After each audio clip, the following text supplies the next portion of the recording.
इच्छा नव्हती पण तरी सुद्धा शिव शंकराची भक्ती केली.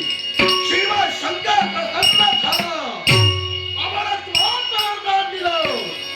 मग ते वरदान शिव शंकराकडून प्राप्त करून घेतलं. त्याच वरदानाच्या योगेश्वरी देव अस्तित्व या विश्वातून नष्ट करायचंय आणि नक्षत्र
असं अंगावर तुला मारण्याचा विचारही केला असता, पण कसा मी करणार नाही. याला कारण एक वेळ तू माझ्यावर उपकार केलेस आणि त्या उपकाराची जाणीव अद्यापही माझ्या मनात जिवंत आहे. नशीब माझं तुझ्यावर उपकार केले होते म्हणून आज मी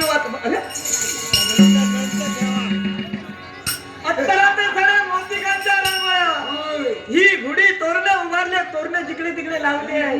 काय रे आनंद उत्सव साजरा होतोय. आनंद कशाचा? माझ्या मुळाशी कारणीभूत नारदा तू आहेस. असं पाहिजे. म्हणजे मी आलो म्हणून हा आनंद उत्सव करा करा अगदी करा. काय वाटतं? तू बोला. हे सारं तुझ्यासाठी चाललंय. मी असं का म्हणालो?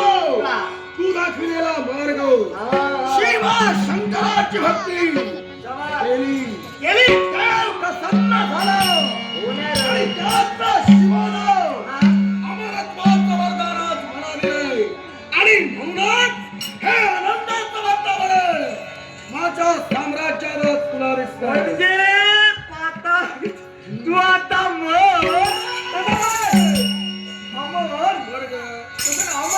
थंडीमुळे होतं थंडी.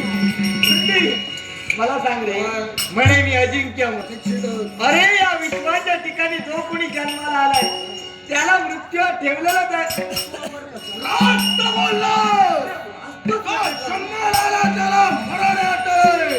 पण महाराजा इतरांप्रमाणे माझा मृत्यू नाही तर माझा मृत्यू महाराजा वेगळा. म्हणजे तू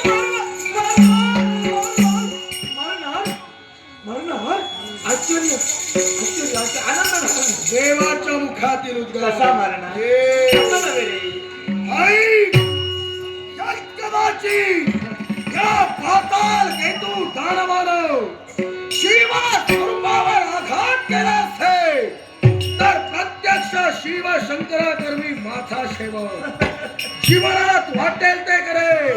पण शिव स्वरूपावर आघात करण्याची तू केव्हाही करणार अरे नाही. कशाला मरायला जाशील? आपला मृत्यू ओढून घेण्यासाठी असं काही होणार नाही. तू काही मरणार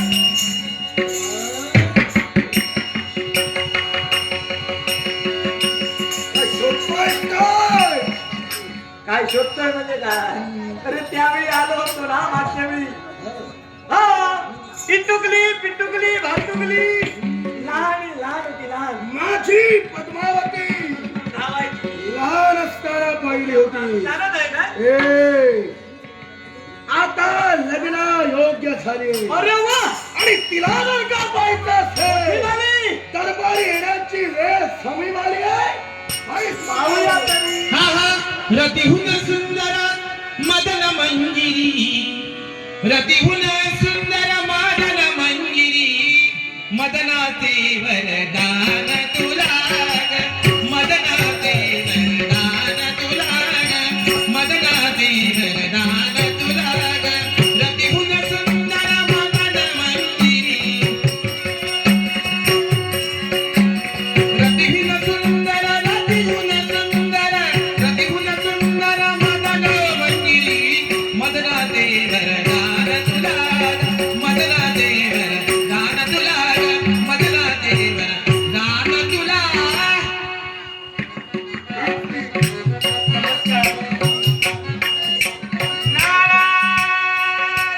अरे वा बरेच मोठी झाली रे. ब्रह्मचारी नारद मुनी. अहो आपल्या सुद्धा पवित्र आणि पूज्य चरित्र या पद्मावतीचा साधे आशीर्वाद साधे नेमके बाबा. अहो खरंच समाधान वाटू लागलं. आजचा दिवस म्हणजे दुःख शर्करा योग दुधात साखर पडल्याचा मनोभास मनेहून येऊ लागला. त्याला कारण कोण असेल तर माऊली. अहो आपला कित्येक दिवसांनी आपलं आगमन झालं आणि माझं कर्तव्य ना आपलं स्वागत करणं. स्वागतम बाबा. अहो माझ्या नित्याचं कर्तव्य काय असेल तर आपल्या दोन जगाची सेवा करावी. जगाची भूमिका मस्तकी चर्चित करून मंगलदेवचा आशीर्वाद आपल्याजवळ मिळवून घ्यावा आणि म्हणतात बाबा ते कर्तव्याला पार पडायचं. अहो प्रत्येक दिवसाचा प्रथम गुरु म्हणजे आपल्या आई वडील हो आणि या आई वडिलांची सेवा केली ना तर साऱ्या सुखाची प्राप्ती होते. तुम्ही माझे प्रथम गुरु आहात. या माझ्या गुरुला माझा पुढे शाळेत संस्कार आहे. तुम्हाला बोलून वाटत नाही. मी तुम्हाला वा सुंदर आवाज द्यावाची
हा बाबा मन प्रसन्न झालं हो आणि या प्रसन्न मनानं ठरविलं काय करायचं? तुझी असेल ती इच्छा हा तुझा बाप पूर्ण करणार बोल.